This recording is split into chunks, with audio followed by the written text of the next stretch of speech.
ब्रह्म सूत्र के तृतीय अध्याय के चतुर्थ पाद के 17वें अधिकरण का हम लोग विचार कर रहे हैं। इस अधिकरण में ब्रह्म विद्या का फलभूता मुक्ति को विषय बना करके ये संशय हुआ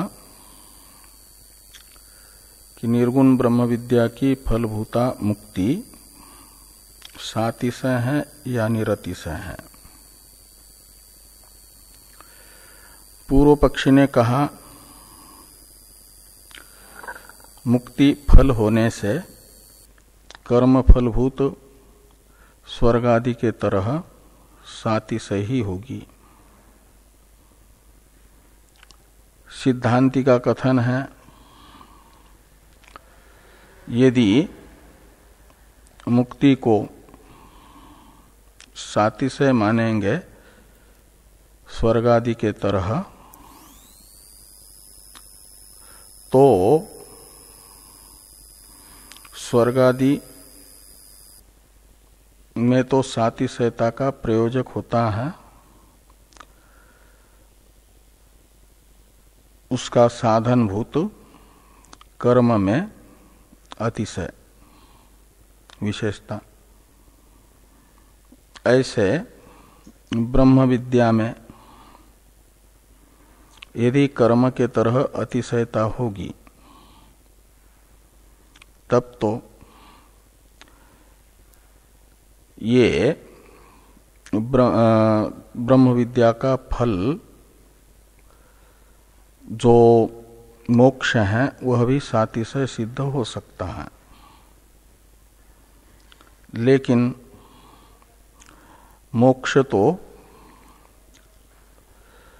वेदांत के अनुसार ब्रह्म स्वरूप ही होने से ब्रह्म ही मोक्ष है, मुक्ति है, और उसका वर्णन सब शाखाओं की उपनिषदों में एकात्मक ही है, अनेकाकार नहीं है। इसलिए व्यास जी ने कहा एवं मुक्ति फला नियम, जैसे कर्म फल में सातिशयता का नियम है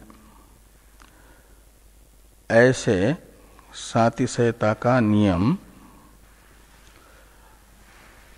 मुक्ति में नहीं है।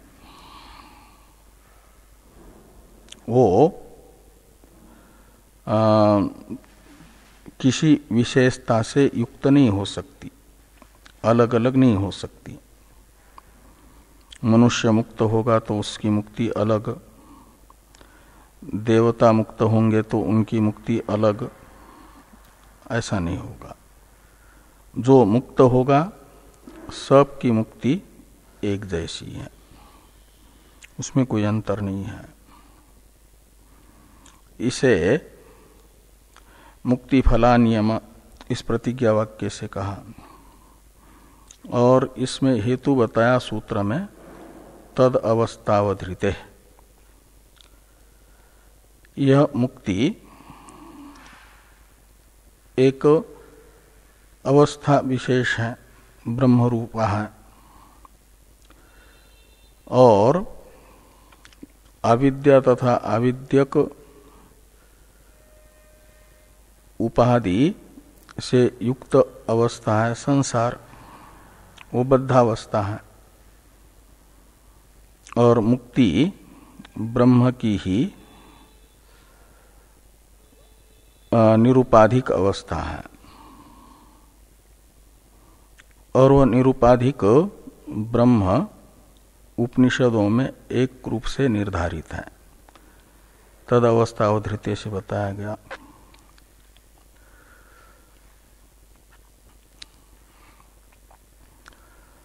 मुक्ति के साधनभूत ब्रह्म विद्या में स्वरूपतः तो स्वर्ग के तरह कोई तारतम्य नहीं है,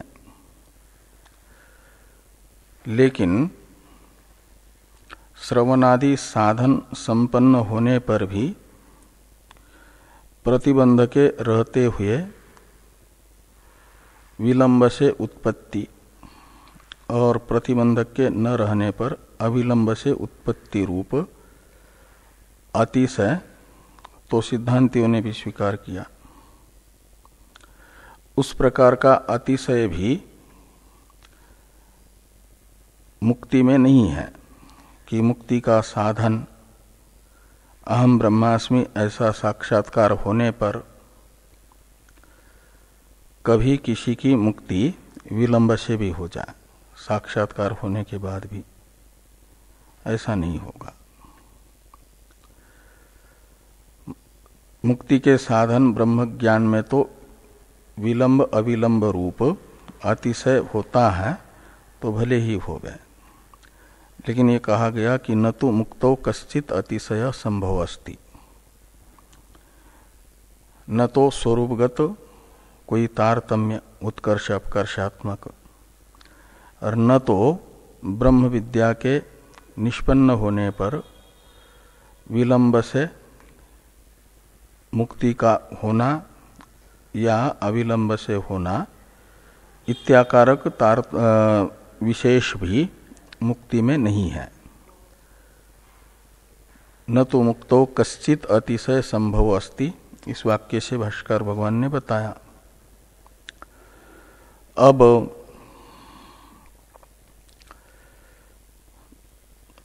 भाष्यकार भगवान विद्या भेदा भावात अपि, इससे ये बता रहे हैं कि ब्रह्म विद्या में कर्म के तरह कोई विशेषता नहीं है, सातिशयता नहीं है,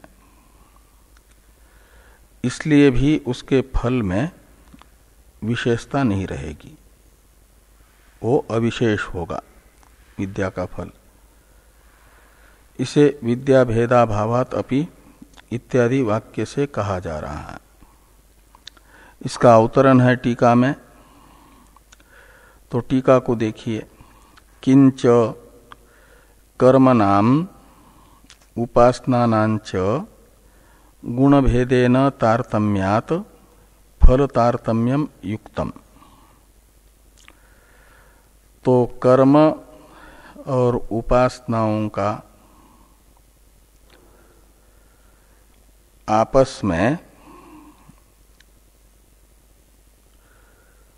कहते हैं कर्म में भी और उपासना में भी तो विशेषता होती है। भेद शब्द का अर्थ है विशेष। तो कर्म नाम भेदः युक्त ऐसा लगाना। ये कर्म नाम उपासनानांच तारतम्यम युक्तम, कर्म और उपासना में तारतम्य रूप अतिशय उचित है। क्यों? कहते इसलिए कि गुणानाम ये कर्म नाम उपासनानांच गुण भेदेन तारतम्यात्, कर्म और उपासनाएं इनमें गुण भेद से तारतम्य सिद्ध होने से, तारतम्य होता है का मतलब उत्कर्ष अपकर्ष होता है। कर्म के भी सांग कर्मानुष्ठान से उत्कृष्ट फल होता है, और कर्म के साथ साथ सांग कर्म के साथ यदि कर्मांग उपासनाएं भी होती हैं और कर्म फल में विशेष आ जाता है, उत्कर्ष आ जाता है। और कभी किसी अंग में विकलता हो जाए तो कर्म फल में न्यूनता भी आती है। तो इस प्रकार उत्कर्ष निकर्ष रूप तारतम्य कर्म फल में, कर्म में तारतम्य के कारण देखा जाता है। ऐसे जो सगुण उपासनाएं हैं, सगुण ब्रह्म विद्या उपासनाएं, उनमें किसी उपासना में कोई गुण, किसी उपासना में कोई गुण, ऐसे अलग अलग गुणों से युक्त उपासना करने से अलग अलग फल उपासनाओं का उपनिषदों में बताया गया है। इसलिए उपासना में गुण भेद से, भेद होने से उनके फल में भेद, ये भी युक्त है, उचित है। ये व्यतिरेक दृष्टांत है। तो साधन में भेद होने से साध्य में भेद, इसके लिए दृष्टांत हुआ।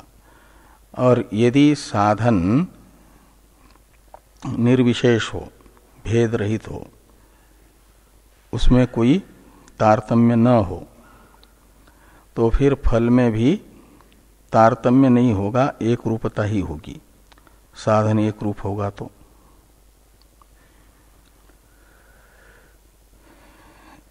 इसे ये कहा जा रहा है कि निर्गुण विद्यायास्तु एक रूपत्वात् तत्फल एक रूप्यम इत्याह विद्याभेद इत्यादि ना, कि निर्गुण विद्या वो है अहम ब्रह्मास्मि इत्याकारक साक्षात्कारात्मिका,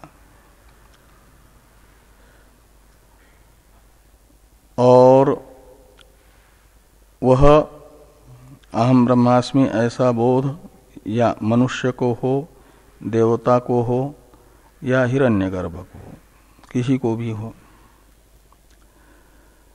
उस विद्या का विषय निर्विशेष ब्रह्म एक ही होने से सबका ज्ञान एक जैसा होगा। मनुष्य का निर्विशेष ब्रह्म साक्षात्कार और हिरण्यगर्भ का निर्विशेष ब्रह्म साक्षात्कार, इसमें कोई तारतम्य नहीं है, भेद नहीं है, एक जैसा है। एक जैसा होने से उस विद्या का फलभूत मुक्ति भी एक रूपा ही होगी, अनेक रूपा नहीं होगी। ये कह रहे हैं कि निर्गुण विद्यायास्तु एक रूपत्वात्, निर्गुण ब्रह्म विद्या किसी को भी हो जाए वह सबकी एक जैसी होगी। ज्ञान में भेद होता है विषय के भेद से। विषय अनेकाकार हो तो ज्ञान अनेकाकार होगा,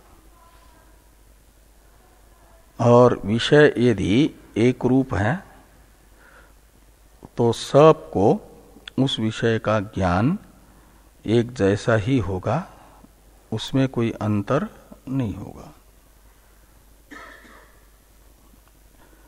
तो ये कहते हैं कि निर्गुण विद्यायास्तु एक रूपत्वात् तत्फल ऐक्य रूप्यम इत्याह विद्याभेद इत्यादि ना। अब भाष्य में देखिए कि विद्याभेदाभावात् अपि तत्फल भेद नियमाभावः कर्मफलवत्, कर्मफलवत् व्यतिरेकी दृष्टांत है। तो विद्याभेदाभावात्, इसमें विद्या शब्द से लेना ब्रह्म विद्या, निर्गुण ब्रह्म ज्ञान, और उसमें भेद यानी विशेषता न होने से, तारतम्य न होने से, निर्विशेष ब्रह्म विद्या के सातिशयता का, तारतम्य का प्रयोजक कोई नहीं है। विषय तारतम्य से ज्ञान में तारतम्य होता है, और विषय यहाँ पर एक रूप ब्रह्म है। इसलिए निर्गुण ब्रह्म विद्या में कोई भेद नहीं होगा, तारतम्य नहीं होगा। तो विद्या भेदाभावात्, सबका ज्ञान एक जैसा होगा। तो तत्फल भेद नियमाभाव, इसलिए सबका ज्ञान एकाकार होने से उस ज्ञान का फल भी एक ही होगा, समूल अध्यास की निवृत्ति। समूल अध्यास की निवृत्ति हो जाएगी तो नित्य ब्रह्मानंद स्वरूप जो मोक्ष है वह स्वयं ही अभिव्यक्त होगा, वो सबको होगा। खाली अध्यास ही आवरण है, उसकी निवृत्ति अपेक्षित है और उसको निवृत्त करने वाला है निर्गुण ब्रह्म ज्ञान। वह एक जैसा है। वो एक जैसा होने से मुक्ति में कोई अंतर नहीं है। तत्फल शब्द से लेना मुक्ति को, तत्शब्द से लेना है निर्गुण ब्रह्म विद्या को। तो निर्गुण ब्रह्म विद्या में भेद न होने से निर्गुण ब्रह्म विद्या का फल मुक्ति में भी भेद नहीं होगा, भेदाभाव रहेगा। नियम से वो भेदाभाव रहेगा। तो तत्फल भेद नियमाभाव, इसको समझाने के लिए व्यतिरेकी दृष्टांत है कर्मफलवत। तो कर्मफल में तो भेद रहता है, क्योंकि उसका साधन जो कर्म है उसमें तारतम्य है, साथी सहता है। उसमें अनेक गुण यानी अंग होने से उस अंगानुष्ठान को लेकर के कर्म में भेद है और भेद होने से कर्म फल में भी अंतर पड़ जाता है। ये सूत्रात्मक वाक्य है, इसका स्पष्टीकरण आगे भाष्यकार भगवान कर रहे हैं।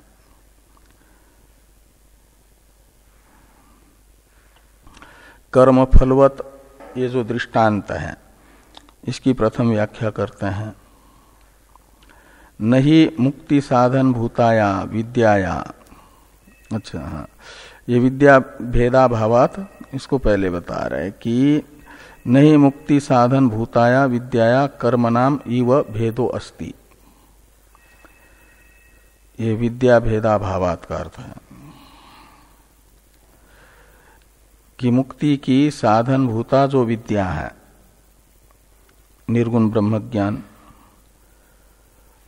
उसमें कहते भेदो नास्ति।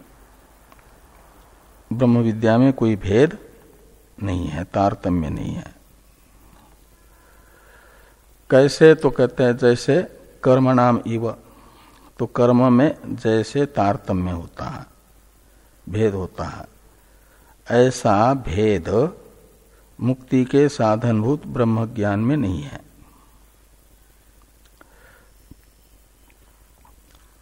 तो विद्या दो प्रकार की, निर्गुण ब्रह्म विद्या, सगुण ब्रह्म विद्या।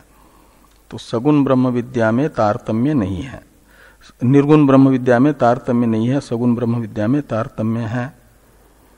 इसे कह रहे हैं कि सगुणासु तु विद्यासु, सगुण विद्या है उपासनाएं, उसमें तो तारतम्य है गुण में तारतम्य होने से। तो करें मनोमय प्राण शरीर इत्याद्यासु, तो मनोमय प्राण शरीर भारूप इत्यादि शांडिल्य विद्या में जो गुण बताए गए हैं, उन गुणों को लेकर के शांडिल्य विद्या अलग है दहरादि विद्याओं से। दहर विद्या मधु विद्यादि से अलग है, ये सब पहले विचार आया था। तो मनोमय प्राण शरीर इत्याद्यासु सगुणासु विद्यासु यथा स्वम फलभेद नियमः कर्म फलवत, ऐसा अन्वय करना कि सगुण ब्रह्म विद्या में तो अपने अपने विशेषता के अनुसार फल में विशेषता उपपन्न होगी। जैसे कर्म फल में विशेषता है ऐसी। तो सगुणासु तो विद्यासु मनोमय इत्याद्यासु, और इनमें भेद का उपपादक क्या है? तो कहते हैं गुण भेद। इसलिए कहते हैं गुण अवाप उद्वाप वशात भेदोपपत्तौ सत्याम उपपद्यते यथा स्वम फल भेद नियम। तो गुणों का अवाप, गुणों का उद्वाप, यानी कुछ गुणों का सगुण ब्रह्म विद्या में विद्यांतर से ग्रहण और किसी में किसी विद्या से दूसरे विद्या में उनको ले जाना, उसे अवाप उद्वाप कहा जाता है। उपसंहार अनुपसंहार, ये गुणोपसंहार पाद में बताया गया ना।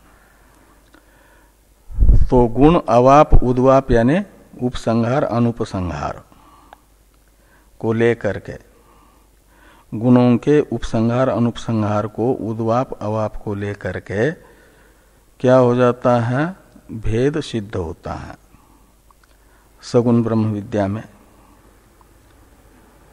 और भेद होने से कहते हैं अपने अपने गुणों के अनुसार फल भेद भी सगुण ब्रह्म विद्याओं का सिद्ध होता है। फल भेद नियम उपपद्यते। क्यों? कैसे? तो कहते हैं कर्म फलवत। तो जैसे कर्म में भेद होने से फल में भेद होता है, तारतम्य होता है। कर्म फल है स्वर्ग, शास्त्रीय कर्म का फल, और उसमें स्वर्ग में पहुंचे हुए सब एक जैसे ही नहीं होते हैं, उनमें उत्कर्ष अपकर्ष होता है। ऐसे सगुण ब्रह्म विद्या के फल भूत ब्रह्मलोक में भी उत्कर्ष अपकर्ष रहेगा। इसलिए ब्रह्म विद्या का फल 4 प्रकार का है न, सगुण ब्रह्म विद्या का। संसार अंतपाती मुक्ति के अवान्तर 4 भेद है न, सालोक्य, सामीप्य, सारूप्य, सायुज्य। यही ये सगुण ब्रह्म विद्या में फल भेद नियम है। वो उपासना के तारतम्य से ये 4 प्रकार का फल होता है उपासना का, सालोक्य, सामीप्यादि रूप। तो कर्म फल में भी तारतम्य है, कर्म में तारतम्य होने से। उपासना के फल में भी तारतम्य है, उपासना में तारतम्य होने से। ऐसे निर्गुण ब्रह्म विद्या के फलभूत मुक्ति में तारतम्य तब हो सकता है यदि मुक्ति के साधनभूत निर्गुण ब्रह्म विद्या में तारतम्य उपपन्न हो, सिद्ध हो। लेकिन निर्गुण ब्रह्म विद्या में तो कोई तारतम्य नहीं है, क्योंकि वहाँ गुण नहीं है। इसलिए गुणों का उद्वाप अवाप नहीं होगा। सगुण ब्रह्म विद्या में तारतम्य का प्रयोजक क्या है? उद्वाप अवाप गुणों का, वो गुण विद्यमान होने से। तो निर्गुण ब्रह्म विद्या में तो कोई गुण है नहीं, इसलिए कोई अवाप उद्वाप गुणों का नहीं होगा। न होने से निर्गुण ब्रह्म विद्या में तारतम्य सिद्ध नहीं होगा, इसलिए उसका फल भी तारतम्य रहित होगा, उसमें उत्कर्ष अपकर्ष नहीं होगा, एक रूप हो जाएगा वो फल। सगुण निर्गुण ब्रह्म विद्या एक रूपा होने से। सगुण ब्रह्म विद्या में गुण के अवाप उद्वाप को लेकर के भेद होता है, इसलिए उसके फल में भी भेद होता है। इस अर्थ का ज्ञापक लिंग बताया जा रहा है, श्रुति वाक्य। तथा च लिंग दर्शनम तम यथा यथोपासते तदेव भवति। तम यानी सगुणम परमात्मानम, सगुण परमात्मा का यथा यथा उपासक यानी जैसा जैसा चिंतन करते हैं चिंतक उपासक, जैसा जैसा का मतलब है जिन जिन गुणों से युक्त अपने उपास्य को समझ करके,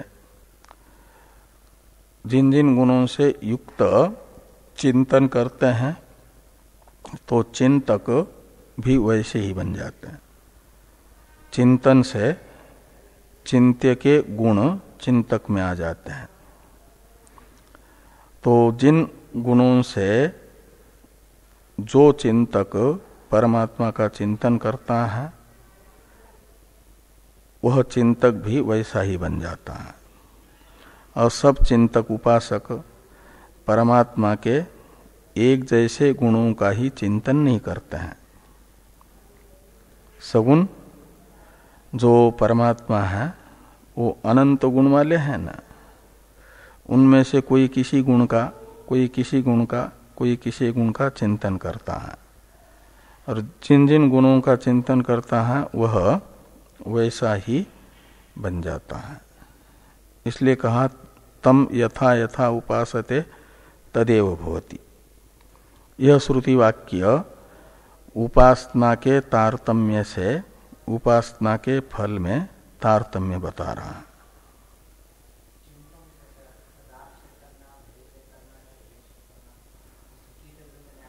हाँ, भय से चिंतन करता, तो ऐसे भय से भी करने वाला बन जाता है भगवान का प्रिय। कंस आदि में वैसा ही किया तो सर्वत्र उनको कृष्ण कृष्ण ही दर्शन होने लगा। शिशुपाल ने द्वेषवशात चिंतन किया, लेकिन भगवान ने अंतिम में उन्हें अपना सायुज्य दिलाया, कहते हैं। हिरण्यकश्यप को भी ये शरीर तो ये कर दिया, लेकिन बाद में तो अपना वो बना दिया न पार्षद। हाँ, किसी भी प्रकार से परमात्मा से संबंध बन जाए, राग वशात हो जाए या द्वेष वशात हो जाए। अच्छा होता है राग वशात होना, अनुराग वशात, प्रेम वशात, वो आदर्श बन जाता है बाकी लोगों के लिए भी। द्वेष वशात भी संबंध बन जाता है, लेकिन वो बाकियों के लिए आदर्श नहीं माना जाता। हिरण्यकश्यपु आदि को कोई आदर्श नहीं मानता। रावण, कृष्ण, कंस आदि को आदर्श नहीं मानते, यद्यपि भगवान से ही उनका संबंध हुआ। हाँ?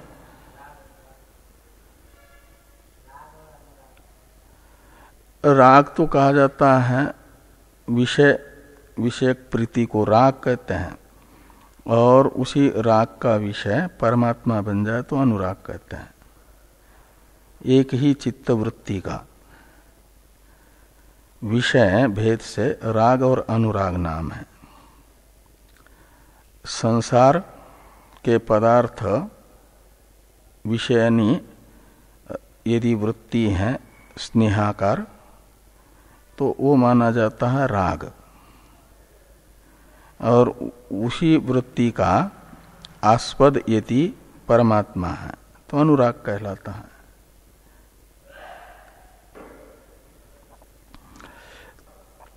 तो तम यथा यथा उपासते तदेव भवति, इस श्रुति वचन से उपासना के तारतम्य से उपासना के फल में तारतम्य ज्ञापित हो रहा है।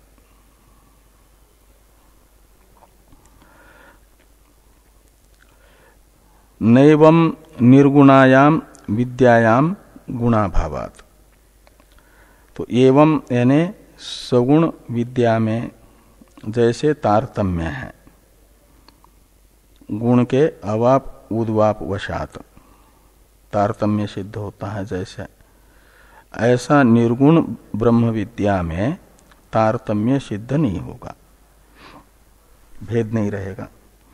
क्यों? तो कहते सगुण ब्रह्म विद्या में भेद का प्रयोजक जो गुणों का अवाप उद्वाप था वह गुण होने पर होगा ना। तो निर्गुण ब्रह्म विद्या में तो कोई गुण ही नहीं है, तो गुण न होने से ये सगुण ब्रह्म विद्या के तरह तारतम्य निर्गुण ब्रह्म विद्या में नहीं होगा, ये यहां पर कहा। तथा च स्मृति,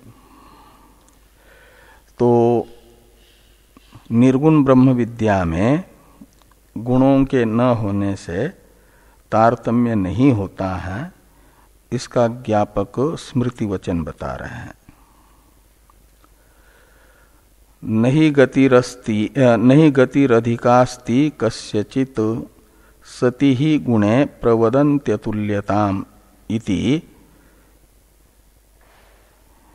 तो ये जो स्मृति है, इति स्मृते ऐसा लगाना, इस स्मृति से निर्गुण ब्रह्म विद्या में सगुण ब्रह्म विद्या के तरह तारतम्याभाव होने से निर्गुण ब्रह्म विद्या का फल तारतम्यवान नहीं है, ये निश्चित होता है। तो नहीं गति रधिका अस्ति कस्यचित्,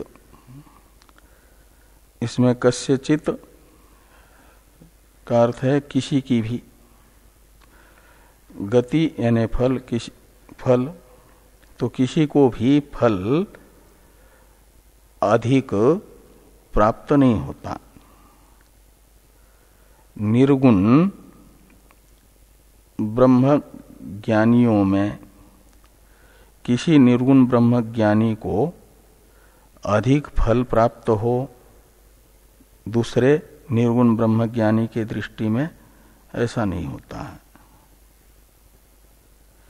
जितनों को भी निर्गुण ब्रह्म ज्ञान हो जाए, सबको गति यानी फल बराबर मिलेगा। निर्गुण ब्रह्म ज्ञान के फल में न्यूनाधिक्य नहीं है, ये स्मृति वचन बता रहा है। कस्यचित् यानी कस्यचित् निर्गुण ब्रह्मविदा, तो किसी भी निर्गुण ब्रह्म ज्ञानी को निर्गुण ब्रह्म विद्या का फल अधिक या न्यून नहीं मिलता है, सबको एक जैसा ही मिलता है, क्योंकि सबका ब्रह्म ज्ञान एक जैसा ही है। इसे कह रहे हैं कि सति ही गुणे प्रवदन्ति अतुल्यताम। कहते गुण हो यदि, तो गुण के अवाप उद्वाप वशात अतुल्यता यानी तारतम्य, भेद, असमानता, ये सिद्ध होती है गुण के रहने पर। ये तो निर्गुण ब्रह्म विद्या है, वहां तो कोई गुण ही नहीं है। गुण न होने से कोई तारतम्य निर्गुण ब्रह्म विद्या में नहीं होगा। तो साधन में ही तारतम्य नहीं है, तो फल में तारतम्य भी नहीं होगा।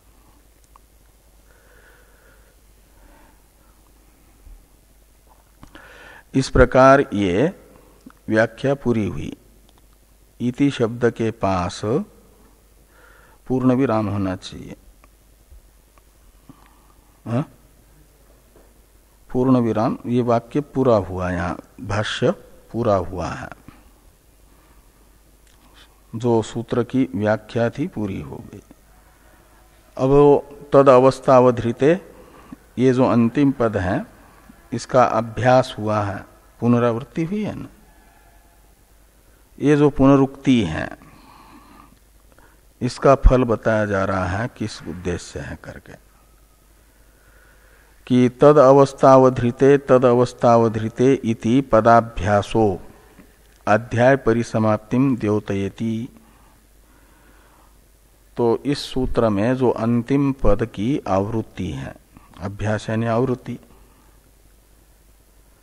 अंतिम पद है तद अवस्थावधृते, और इस पद को भगवान वेद व्यास जी ने 2 बार लिखा है, 2 बार उसका उच्चारण किया है ना।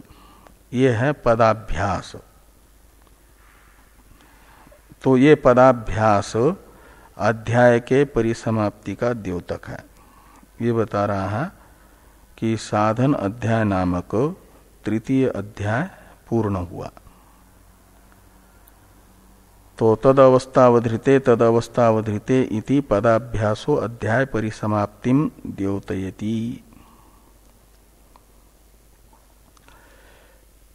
तो निर्गुण ब्रह्म विद्या के फल में न्यूनाधिक्य नहीं होता, इसका ज्ञापन करने वाला जो स्मृति वचन बताया है उसमें एक पद आया कस्यचित। कस्यचित से निर्गुण ब्रह्मज्ञानी को लेना, ये कह रहे हैं टीकाकार कि कस्यचित निर्गुण विद इत्यर्थ। तो अनेक निर्गुण ब्रह्मज्ञानियों में किसी भी निर्गुण ब्रह्मज्ञानी को अन्य की अपेक्षा उत्कृष्ट फल प्राप्त हो जाए, अधिक फल प्राप्त हो जाए निर्गुण ब्रह्म विद्या का, बाकियों को न्यून प्राप्त हो जाए, ऐसा नहीं होता। तो तस्मात् विद्या समकाला एव मुक्ति रीति सिद्धम।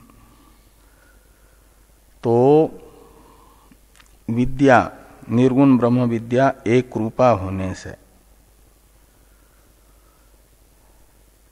और उसके फल में कोई तारतम्य न होने से और कोई अन्य विशेष भी सिद्ध न होने से, निर्गुण ब्रह्म विद्या में तो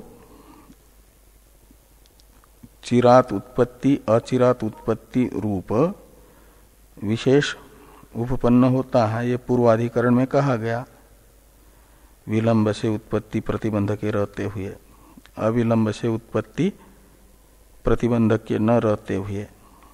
ऐसा विशेष भी निर्गुण ब्रह्म विद्या के फल मोक्ष में नहीं होगा।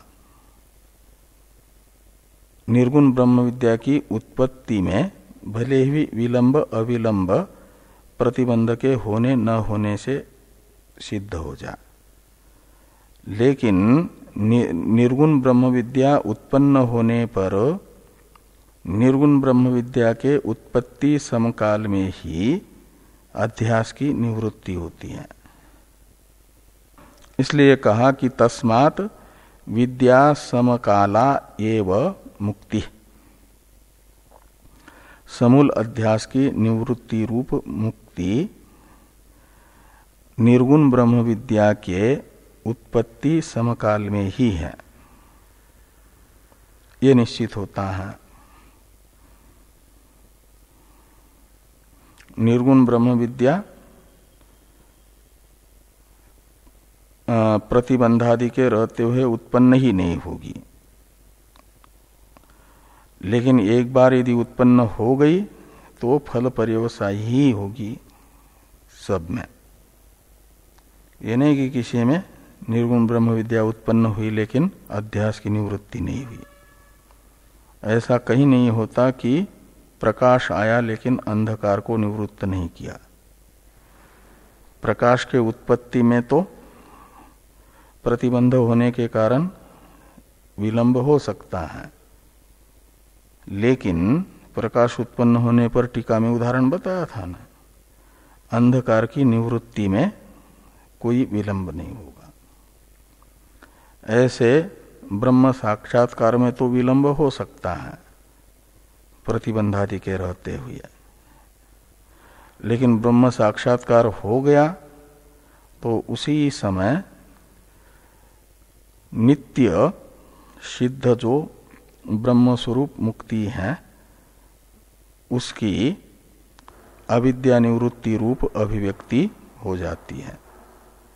अविद्या निवृत्ति ही अभिव्यक्ति है, वो सिद्ध होती है। हाँ हाँ हाँ विधेय मुक्ति। जीवन मुक्ति में तो अंतर प्रारब्ध को लेकर के रहता है। हाँ हाँ हाँ, वो जो 7 भूमिकाएं हैं उसको लेकर के अंतर हो जाता है। ये तो सत्वापत्ति आई, सत्वापत्ति में अध्यास निवृत्त हुआ। फिर यदि हमेशा स्वरूप निष्ठ ही रहता है तो असंशक्ति में प्रवेश होता है। फिर वहां से भी हमेशा अध्यस्त वस्तु से भी असंश्लिष्ट का रहने का अभ्यास बनाए रखता है, पदार्थ भावनी में पहुंचता है। ये उत्तरोत्तर उत्कृष्ट जीवन मुक्ति की अवस्थाएं हैं। ये जीवन मुक्ति में तो अंतर है, लेकिन इसमें अंतर नहीं विधेय मुक्ति में। विधेय मुक्ति सबकी एक जैसी है। और जीवन मुक्ति में अंतर मानने वाले वेदांतियों में कुछ लोग वे हैं जो ये मानते हैं कि ज्ञान की ही अदृढ़ता के कारण वो अविद्या का पूर्ण आंशिक बाध हो जाता है, आंशिक बाध नहीं होता। इसलिए जीवन मुक्ति में वो है। लेकिन उसे जो ये मानते हैं कि ज्ञान होने पर जीवन मुक्ति भी एक जैसी है, उनके अनुसार ज्ञान ही नहीं हुआ, वो दृढ़ अदृढ़ इत्यादि भेद नहीं करते। वो दृढ़ अपरोक्ष को ही, समूल अध्यास के निवर्तक ज्ञान को ही ज्ञान कहते हैं। और वो ज्ञान जब होता है तो फिर प्रारब्ध के अनुसार अवान्तर जो परिस्थितियों में अंतर दिखता है वह अनात्मा कार्यक्रम संघात के सामने दिखता है। लेकिन जीवन मुक्ति का जो आनंद है आत्मानंद, और बाह्य परिस्थितियों से बुद्धि का अप्रभावित रहना, वो सबका एक जैसा होगा। ये वेदांत संप्रदाय में कुछ संप्रदाय विशेष का मानना है। वेदांत में भी अनेक संप्रदाय है ना, तो उनके अनुसार वही ज्ञान है जो अध्यास का बाध कर देता है, और अध्यास बाधित होने के बाद बुद्धि अध्यस्त वस्तु के अनुकूलता प्रतिकूलता में भी वो क्या करती है, जो स्वरूपभूत आनंद है उसी से युक्त रहती है। जीवन मुक्ति का आनंद मिल रहा है का मतलब ये विषय निमित्तक आनंद नहीं है। वो ब्रह्मानंद उन्हें एक को बाह्य परिस्थितियां अनुकूल है उस समय भी वही आनंद मिल रहा है, और दूसरे के सामने बाह्य परिस्थितियां प्रतिकूल है उस समय भी वो आत्मानंद की ही अनुभूति कर रहा है। बाहरी परिस्थितियां उस आनंद में, आत्मानंद में सातिशयता उत्पन्न नहीं करती। तो जीवन मुक्ति उस संप्रदाय में एक जैसी ही है। बाहरी परिस्थितियां जो दिख रही है वो आनंद अनुभूति में कोई अंतर नहीं डाल रही है। हम लोगों को उनके प्रति देखने वाले जो दूसरे जिनकी अविद्या बाधित नहीं हुई, उन्हें भले ही लगता है जनक के सामने सारी अनुकूलताएं, तो किसी दूसरे निर्गुण ब्रह्मज्ञानी का प्रारब्ध प्रतिकूल है तो उसके सामने प्रतिकूलताएं दिखती हैं। लेकिन निर्गुण ब्रह्मज्ञान जिसको अपरोक्ष हो गया, तो अपरोक्ष अनुभूति में भाष्यकार भगवान कहते हैं ज्ञानी के दृष्टि में तो ज्ञान समकाल में ही यत्र तु अस्य आत्मैव अभूत तत्केन कम पश्येत के अनुसार न तो बाह्य कोई वास्तविक अनुकूल परिस्थिति है न प्रतिकूल परिस्थिति है। तो जैसे अभिनय करते समय खलनायक और अभिनायक इन दोनों को अपने अपने पात्र से अभिनय करते समय समान सुख मिलता है, लेकिन दर्शक खलनायक के क्रूरतादि के कारण उनके प्रति एक कुदृष्टि जैसी रखते हैं, जो सत्य समझते हैं दर्शक, और जो अभिनायक है उसकी सत्पात्रता के कारण उस समय जो अभिनय कर रहा है उसके प्रति एक उनके प्रति दूसरा भाव होता है। लेकिन जो सच्चा दर्शक होता है वो देखते हैं दोनों भी का अभिनय कैसा हो रहा है, खलनायक का और अभिनेता का, और दोनों का वो प्रशंसक बन जाता है, वो सच्चा दर्शक माना जाता है। वैसे ये जीवन मुक्त पुरुष सच्चे दर्शक होते हैं, और सच्चे आत्मदर्शन से सबको अपने कार्यक्रम संगात के सामने कैसी भी परिस्थिति हो, लेकिन जो परमार्थ आत्मानंद है उसी की अनुभूति होती है।